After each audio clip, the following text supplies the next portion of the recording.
आदाब नाजरीन, मेरा नाम राबिया खानम है और अव्वल तो आवाज़ द वॉइस की तरफ से और मेरी तरफ से आप तमाम को ईद उल ज़ुहा की पुरखुलूस मुबारकबाद। ईद माशरे के हर तबके के लोगों के साथ और उनकी ज़रूरतों का ख्याल रखते हुए मनाई जानी चाहिए और त्योहारों का यही मकसद भी होता है।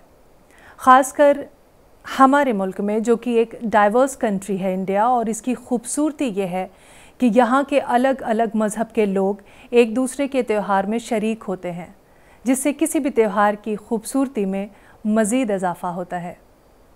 तो आइए जानते हैं कुर्बानी लफ्ज़ का हकीकी माना क्या है।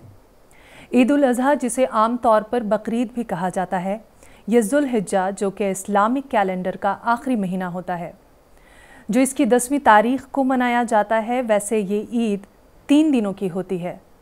हालांकि ईद उल अज़हा की नमाज पहले दिन ही पढ़ी जाती है, लेकिन कुर्बानी इन 3 दिनों तक या इन 3 दिनों में किसी भी दिन की जा सकती है।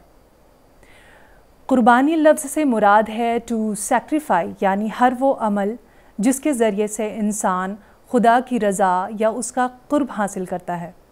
मिसाल के तौर पर सदका करना, खैरात करना, इन्फाक वगैरह, यानी spending for the welfare of society, ये सब कुर्बानी ही कहलाते हैं।